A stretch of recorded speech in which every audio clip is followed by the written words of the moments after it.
যেহেতু ও ম্যাচ খেলছে না, অবশ্যই এটা একটা কনফিডেন্টের ব্যাপার, একটা মোরাল ডাউন হবে একটা প্লেয়ারের। বাট ও এটা কিভাবে নিজেকে মেন্টালিটি সেট করছে, এটা সম্পূর্ণ ওকে আরও মেন্টালিটি কিভাবে গ্রো আপ করতে হবে বা করতে হবে, এটা ও হয়তো ডিসিশন নেবে। বাট হ্যাঁ, ওর সাথে কথা হয়েছে, বাট ও যেটা চেষ্টা করছে যে হ্যাঁ, ও একটু পারফর্ম করতে পারছে না। প্রথম দিকে হয়তো সুযোগ পেয়েছিল, আমরা দেখেছিলাম, বাট ও যে টাইপের প্লেয়ার সেই রকম পারফর্ম করতে পারেনি। বাট আমি আশা করি অবশ্যই যে এখনও বিপিএলের অনেক ম্যাচ আছে, যখন খেলবে অবশ্যই পারফর্ম করবে। আর চ্যাম্পিয়ন্স ট্রফির আগে যদি একটা দুইটা রান করতে পারে, তাহলে ওরও কনফিডেন্ট লেভেলটা ভালো থাকবে। না, অবশ্যই এটা খারাপ লাগছে। আর দিন শেষে তো আমরা প্লেয়াররা ক্রিকেট খেলি অবভিয়াসলি টাকার জন্য, এবং আমরা দেখেন যে দিন শেষে যদি পারিশ্রমিক না পায়, এটা প্রত্যেকটা প্লেয়ারের জন্যই খারাপ। আর যেহেতু সবাই একটা দিক থেকে আশা করবে অবশ্যই, যেহেতু ক্রিকেট বোর্ড আমাদের গার্জিয়ান, ক্রিকেট বোর্ড অবশ্যই এইটার ব্যাপারে কথা বলবে, এবং তারা আমাদের প্রত্যেকটা মানুষের হয়তো রেসপন্সিবিলিটি নিয়ে কথা বলবে সবার সাথে, যারা ফ্র্যাঞ্চাইজি ওনার আছে। এবং সেই ক্ষেত্রে যদি প্রবলেম হয়, সবাই হয়তো ক্রিকেট বোর্ড একটা ভালো একটা সলিউশন দিবে আমার কাছে মনে হয়। চ্যাম্পিয়ন্স ট্রফির যেটা বললেন যে প্র্যাকটিসটা, আমার কাছে মনে হয় যে আমাদের বেশ কিছু প্লেয়াররা খেলছে, এবং অনেকে ভালো খেলছে, অনেকে ভালো খেলতে পারছে না। বাট আমার কাছে মনে হয় যে আরও কিছু জায়গায় ভালো করতে হবে, কারণ কনফিডেন্টটা খুব ইম্পর্ট্যান্ট, আপনি যেটা বললেন।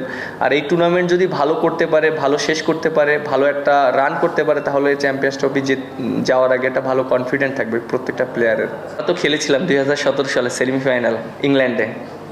সো অবশ্যই আশা করি যে সেমিফাইনাল খেলবো ইনশাআল্লাহ। বাংলাদেশ টিমে যদি খেলি, আমাকে তো ওপেনিং করানোর সুযোগ নেই যদি এস্টাবলিশডভাবে বলি।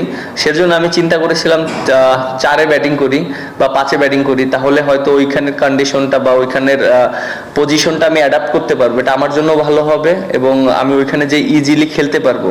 কারণ একটা পজিশনে যদি আমি 8-10টা ম্যাচ খেলি, তাহলে ইজি হয়ে যাবে।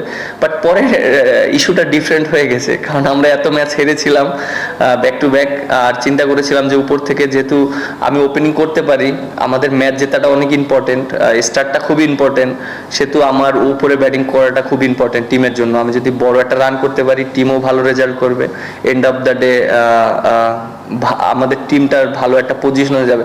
আমরা 18 সালে ফাইনাল খেলেছিলাম ইন্ডিয়ার সাথে।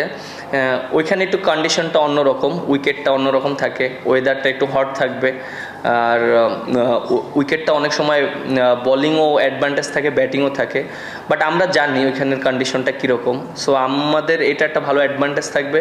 আর যেটা বললেন রাহুল পিন্ডি, অবভিয়াসলি এটা আমাদের জন্য একটা বড় একটা অপরচুনিটি থাকবে এর জন্য, যেহেতু আমরা পাকিস্তানে 2টা টেস্ট ম্যাচ একই মাঠে খেলেছিলাম, আর ওই কন্ডিশনটা সম্পর্কে আমরা জানি ওইখানে উইকেটটা কীরকম আছে। সো এটা একটা ভালো একটা বাত্রি আপনার একটা দিবে, কনফিডেন্ট দেবে প্রত্যেকটা প্লেয়ারের, বিশেষ করে আমারও অনেক কনফিডেন্ট দেবে, কারণ যেহেতু আমি ম্যান অফ দ্য সিরিজ হয়েছিলাম ওইখানে। কারণ উইকেটটা অনেক ভালো থাকবে, অনেক চ্যালেঞ্জিং থাকবে বোলারদের জন্য। সো অবশ্য আমরা বোলাররা ওইটা চিন্তা করবো যে কীভাবে আমরা ওখানে ভালো করতে পারি।